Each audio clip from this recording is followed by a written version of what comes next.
I want to introduce our special guest today. I'm joined today by Cassi Pollock. Cassi covers state politics for the Tribune, where she started as a fellow in 2017.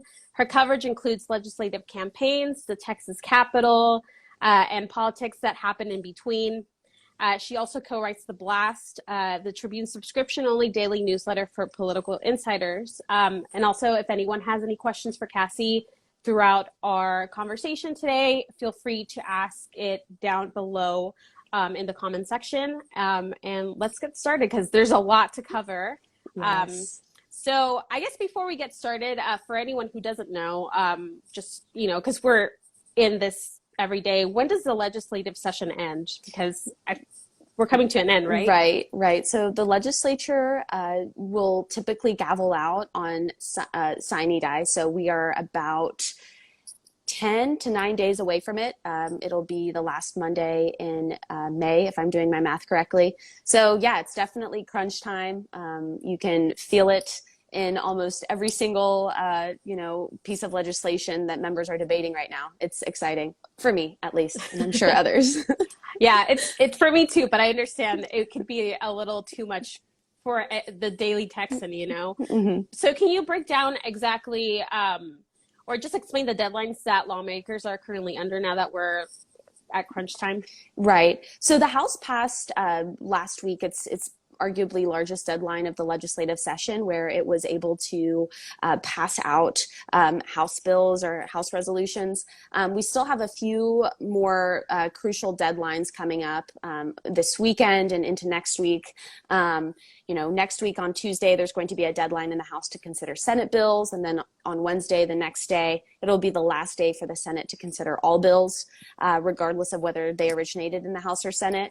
As I referenced just a minute ago, with all of these deadlines comes typically an increase in frustration and tension, within the two chambers and then between the two chambers as well. And we saw a really good example of that yesterday when the House, to the surprise of some, decided that it was going to stand in recess for today and Saturday, and that it will return on Sunday, hopefully in an attempt to give the Senate some time and maybe add a little bit of pressure to move some of the House's legislation on criminal justice and healthcare particularly. So can you talk a little bit about some of the things that have already been done? Because I know that there's still so much to do. I know on Wednesday, Governor Greg Abbott signed an anti-abortion measure into law.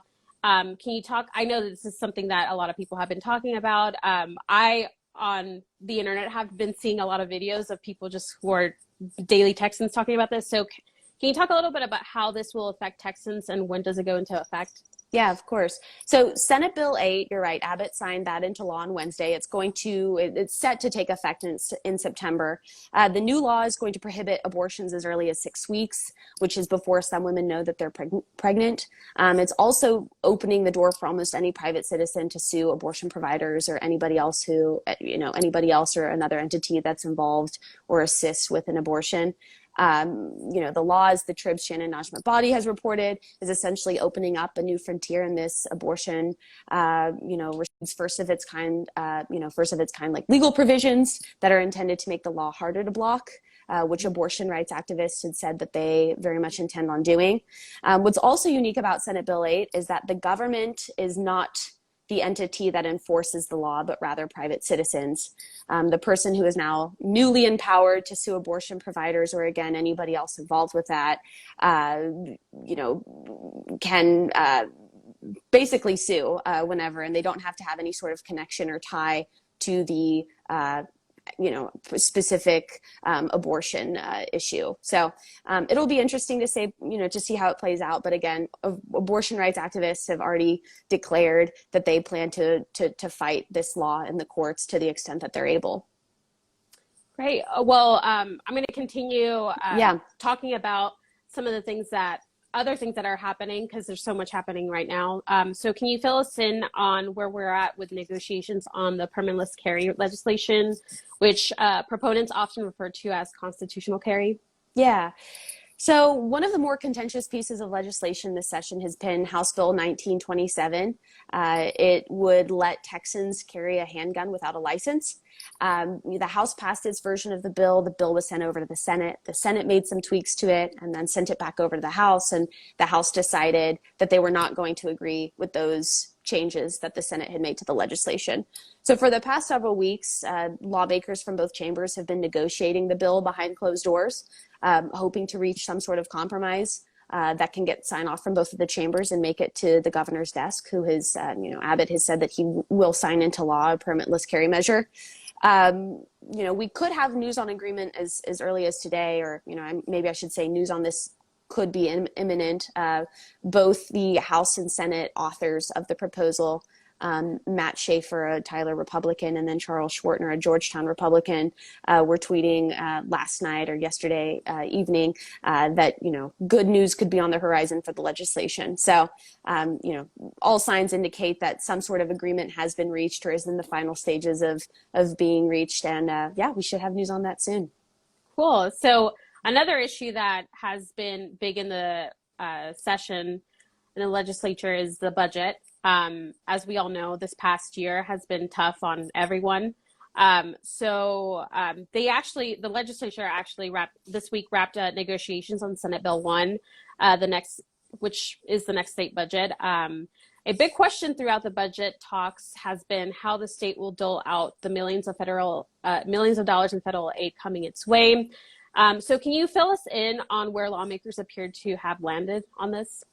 Yeah, so just to kind of give everyone who's on this Instagram Live some context, one of the biggest questions this entire session throughout budget talks has been how and when and who is going to be able to dole out all the billions of dollars in federal funding related to the coronavirus that's either hit the state or is heading towards the state. And nobody's really had an answer. There's been tons of debate about it. And, the Senate, when it passed its version of the proposed budget, a month ago or maybe over a month ago, and maybe it was even closer to 2 months ago. I'm sorry. Time is all melting together. They one of the biggest points of debate and conversation and acknowledgement between the senators as they passed this budget was that nobody really knew how all of this federal funding was going to fit into the equation. So the House's response when it passed its version of the budget was to include a provision in the bill that would basically rein in the governor's spending powers and require any sort of federal funding before it's spent to get sign off or approval from the legislature before that money can again go out in the way that folks want to allocate it. That specific provision, which got unanimous support, House members unanimously signed off on it, was stripped out during the conference committee process for Senate Bill 1. And so last night, I guess just to, again, get everybody up to speed, the governor in an email to lawmakers said that he plans to place the allocation of, we're talking anywhere from 16 billion, I've heard numbers up into the 20 billions, depending on who's calculating what, of federal funding. He's going to add that to lawmakers' plates when they inevitably have to be back in Austin sometime this fall for a special session that's going to be focused on redistricting. So special sessions don't happen often. Can you elaborate a little bit on that for anyone who just hears that and doesn't understand what that means? Yes. So a special session really has to happen at the call of the governor. He's the one who has the power to convene special sessions. You've seen special sessions happen over the years the day after a regular legislative session, months after a regular legislative session. It can really happen anytime between those 2-year interim periods of the regular sessions. And some lawmakers consider them free-for-alls because while lawmakers can really only address what the governor has included on his special session call, it's an opportunity to get everybody back together again and debate really whatever they want to debate. If anybody, part of this conversation has watched a day in the Texas House, that things can get crazy and fun and unexpected really quick. So lawmakers are going to have to be back this fall sometime to tackle the once in a decade process of redrawing the state's political maps. The delay for that is, again, we can trace everything back to just the coronavirus pandemic, but essentially the state is not going to be getting its census data when it initially expected it would, hence the need and the acknowledgement by, the governor himself that lawmakers will have to be back sometime this fall to address that. So another issue that we're facing in Texas is just the aftermath of February's winter storm. I know that legislation is moving through related to this, but can you talk a little bit about what's been happening with it? Yeah, so at least one big piece of legislation related to the winter storm or to, responding to the winter storm, Senate Bill 3, is on the calendar, on the House calendar for Sunday. The House is going to have a lot to get through before it can really tackle that bill. But that piece of legislation would essentially overhaul the state's electricity market. The Senate passed its version of the bill, I think, in March sometime. The House has since made a number of pretty notable tweaks. I imagine, just given how big of a piece of legislation it is, that House members will, offer, a number of amendments to the bill once it's actually before the entire House for debate.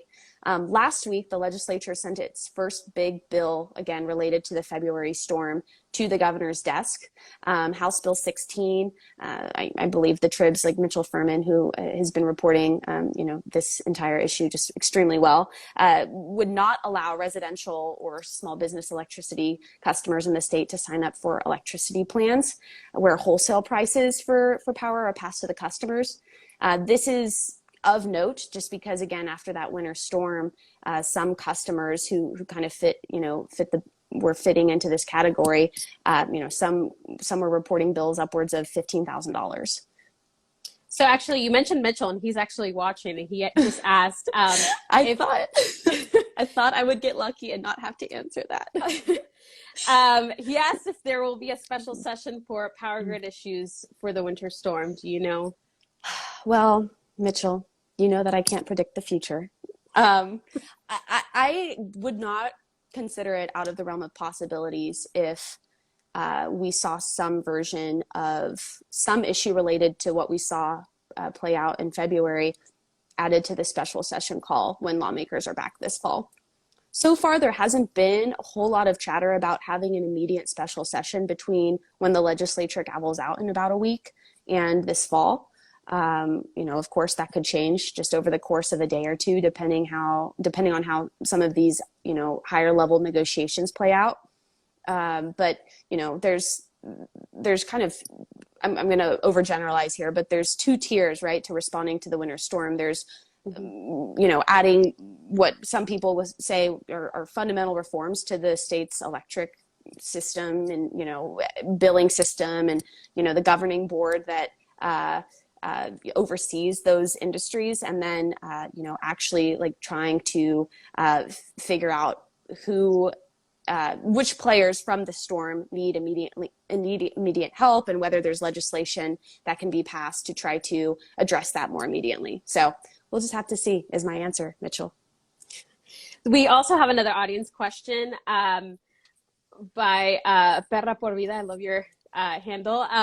Can you clarify special sessions focus on only one policy issue, or is it many policy issues / free for all? Yeah, I probably wasn't as clear about that as I could have been. I'm sorry about that. Lawmakers can officially address during a special session what a governor includes on his call for a special session. I believe it was 2 summers ago, maybe it was 4 summers ago, now that I'm thinking about it. But, Greg Abbott called everybody back, and he had upwards of 20 items on his special session call. So far, really, there hasn't been a whole lot of detail provided, or speculation, I should say, about what all could feasibly be considered a special session item. Again, when we have this upcoming fall special session focused on redistricting. Lawmakers can formally really just address what is included on a governor's special session call, but that doesn't mean that lawmakers aren't trying to add their pet items, whatever those may be, to the conversation in an effort to try to get some movement on it. I don't know if you would have the answer to this, but Andres Taborda asks, will SB 12 see further movement in the session?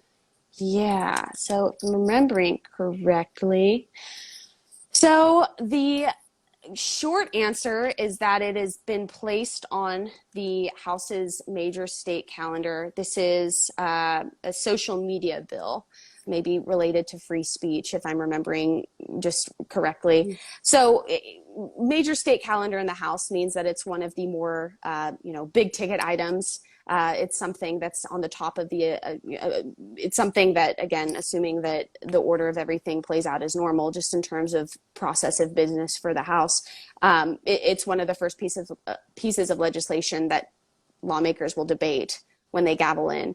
And May 24th, so that's on Monday. So we'll just have to see in terms of, again, whether tweaks are made to the legislation once it's up for debate, and once it's sent back over to the Senate. Does the Senate agree with those changes? Do they decide to reject those changes? Are we going to have to go to a conference? And again, we're entering the final stages here. So time is, just to go ahead and state the obvious, of the essence. So one of the other things that has been kind of a big topic is the push to ban gender-affirming medical care for transgender children. Where do these bills stand in the House and Senate? And what exactly are the bills? And is that something that will likely make it to Abbott's desk? Yeah, so the Senate a few days ago revived and passed a bill that would ban gender-affirming healthcare for kids under 18. This came after a similar House bill failed to advance in the lower chamber. I think it was it died. The bill died just up against one of those crucial deadlines that we spoke about earlier in the conversation. The Senate bill has not yet moved in the House, last I checked. And as we've been discussing, time is running out to do so. Overall, though, there seems to be less of an appetite in the House to act on this kind of a proposal or anything really related to this issue. Again, I wouldn't call the legislation dead officially. Words of wisdom from the Trib's Ross Ramsey, but lawmakers, I guess, could add on this issue as an amendment to a related piece of legislation. But given that the bill is now in the House's court, I'd say its chances of passing are dimming. So earlier this week, we asked people to submit their questions. So we did get a question from a reader on Instagram who asked, do phone calls really make a difference during the legislative session, especially now that we're getting toward the end? I would say that, yes, they do matter. They matter especially when you're calling your lawmaker's office about a bill that is a local bill that would directly impact the district that your lawmaker represents or that you're calling about. During the crunch time of session, offices are getting a lot of input from constituents via email and via phone call. Some are also dropping by the office in person to try to get some FaceTime with somebody in the office. Lawmakers are made aware of the types of calls that are coming in and kind of where their constituents who are, again, reaching out stand on a particular bill. On some of the more high profile bills, House Bill 3, a piece of legislation that's in the Senate now that's related to the governor's powers during a pandemic. It would essentially reform those powers. Constituent responses was actually something that came up a lot when the bill was up before a House committee for a hearing. Lawmakers were noting how they had received overwhelming input from people in their districts, either making the case for or against the legislation. In this particular case, the legislation as it was written at the time, lawmakers were saying that it was just extremely unpopular with their constituents. So anyway, yes, short answer is yes, I think it definitely plays a role and has an impact in the process. Cool. And before our time ends, I do want to ask you, since you are very involved, can you kind of describe exactly how this next week is going to look like? Are people going to stay up things, or how has it looked like in the past, and what do you expect? Yeah, I would say that yes, things are going to continue to pick up, especially as the week goes on. I think, again, yesterday, had we had this conversation not quite 24 hours, just over 24 hours ago. Let's go ahead and say 36 hours ago. I think a lot of people would have predicted that the House would be in session all weekend. That is clearly not the case. And so I think that I think that the House will have a long day Sunday, given all the legislation that is on the chamber's plate and that it'll have to consider. And then again, as these deadlines continue to creep up on lawmakers, we're going to have a lot of longer days, I would say, in both of the chambers, just as everyone is trying to, get the job done before time runs out. And then I see that, will the Tim Tebow bill pass? Someone asked. Do you know? Oh, man. I don't know that bill. I am so sorry. Okay, so with that, we're out of time. I want to thank everyone for tuning in. Unfortunately, there's so much to cover, and we only have about 20 minutes to talk about the last week. But thank you, Cassi, for joining us. And for more coverage, get the latest and most important Texas news at texastribune.org. And thank you, everyone. And we'll be back next week. Thank you, Cassi. Thank you so much. Bye. Bye.